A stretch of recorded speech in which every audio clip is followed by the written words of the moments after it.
Welcome to Daytime Ottawa here on Rogers TV. I am your host, Derek Fage. What a way to start a show, because we are talking maple syrup season on today's show with one of my favorite people, Mom in the Know, Julie Findlay, joining us. Julie, how are you? This must be a favorite time of year for you. I mean, this is just classic Canadian we're talking about here.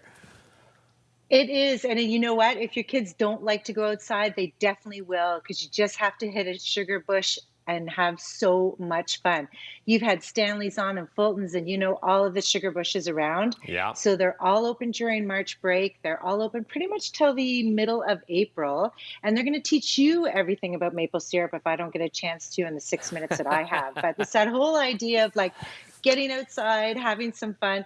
But the one tip I'd tell all your viewers is make sure you go online to wherever you do want to go, because they're going to have probably prepaid tickets. And that's not because of COVID. I think that what they want you to do is enjoy your entire experience there and see how it's made and talk to the farmers and enjoy the trails that are there and the animals. And everybody's done such a great job. And it actually is great to talk to who's producing it, how it's done. But of course, if you can't, you can always go to your Ottawa market on the weekend and pick up your maple syrup.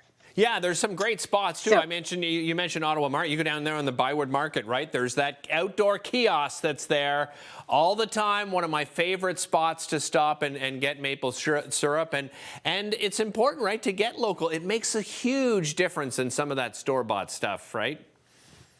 Oh, absolutely. And what's great now is you could pretty much go into the stores, look for this logo, and you know it is local, because Foodland Ontario has done such a great job of promoting what's in season, how to buy, how to prepare, and in your grocery stores and your local markets, it's there right now. So the next part of my favorite part of March break is, now that you've got them outside exhausted, bring them inside and get them in the kitchen, because it's kind of fun. I think March break is your idea of like putting things down. Don't worry about the messes, get it going, get your recipes out.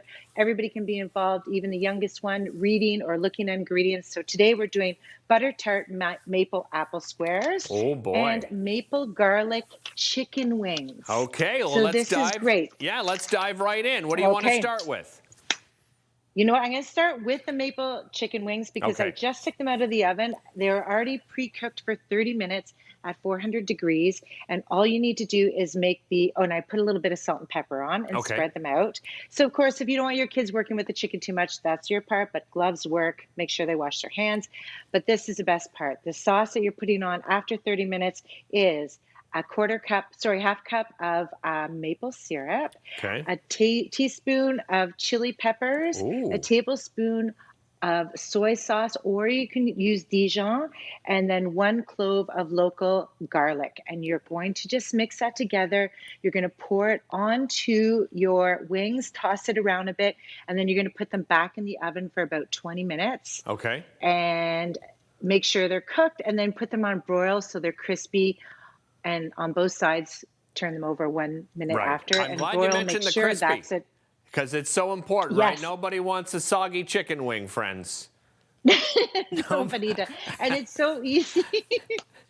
It's so easy and fun, and they will be super proud that they made something that's like neat and everything else organized that. So, of course, with maple syrup, there's so many things you could do with it. You could do sauces, you could do dressings, but this is a big butter tart maple apple square. So say that 5 times fast, Julie. I know. I should before I got on. I probably would have said it more better. I've already done the base, which is just your crust, which is just butter, flour, and you're going to mix it together with a bit of sugar. And I've already creamed brown sugar and butter together. And then you've got your local eggs. Of course, all our eggs are local. Of course. But again, look for the sign. And it takes no time from farm to fresh in the grocery store. And we're going to just put these all in here. We're going to blend it for a little bit. But if I'm running out of time, I could just give it a little stir here. No, we've got some time left. No, you got time. Yeah.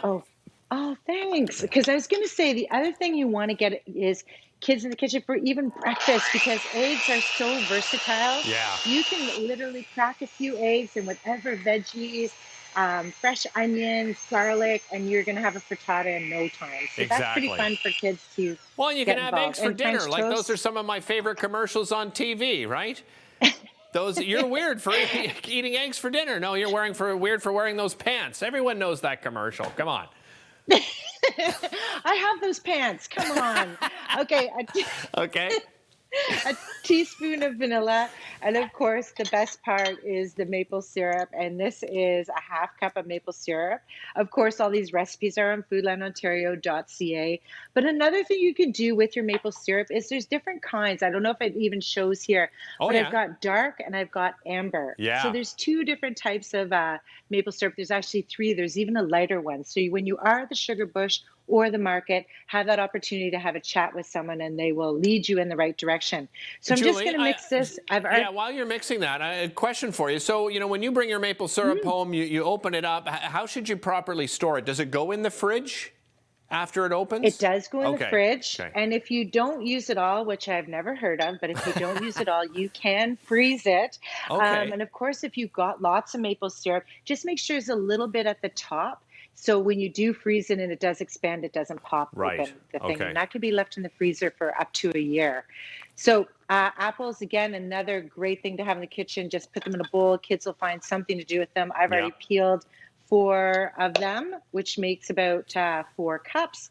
I put it in this bowl, mix it in, and you're just going to pour it over your crust. So this crust took about 20 minutes to bake at 350, and then you could pour this on the warmed crust, put it back in for 30 to 35 minutes. Of course, if you're a butter tart person that likes raisins or nuts, you have that option too. You can add and it it's in. just a 1/3 cup. Yeah. It's 2/3 cup, but what I did, because half my family doesn't like raisins and half my family likes I know the what you're going to do, so Julie. You're doing the half and half like a good mom that you are. Julie, always a pleasure. Happy maple season to you. And, of course, happy March break. We'll be back with more Daytime Ottawa right after this.